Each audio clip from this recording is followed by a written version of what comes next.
الرسالة الغامضة.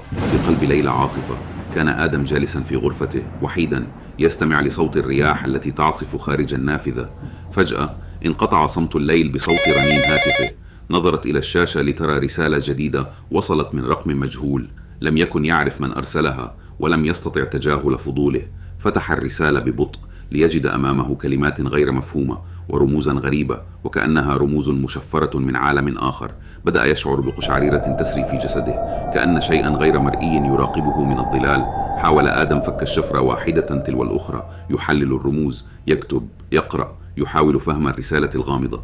وبينما هو غارق في محاولة حل اللغز سمع فجأة خطوات خفيفة تقترب ببطء من باب غرفته. توقف قلبه عن الخفقان للحظة ثم عاد ينبض بسرعة كأنما يريد أن يخرج من صدره. اقترب الصوت أكثر وأصبح واضحا جدا، لكنه عندما التفت ليرى لم يكن هناك أحد في الغرفة. بدأ يشعر بالخوف يسيطر عليه لكنه لم يستطع التراجع. ببطء نهض من مكانه وذهب نحو الباب. فتح الباب بحذر ليجد العتمة فقط تحيط به. في تلك اللحظة أضاء هاتفه مرة أخرى وظهرت رسالة جديدة. كانت الكلمات بسيطة لكنها جعلت الدم يتجمد في عروقه. أنت التالي.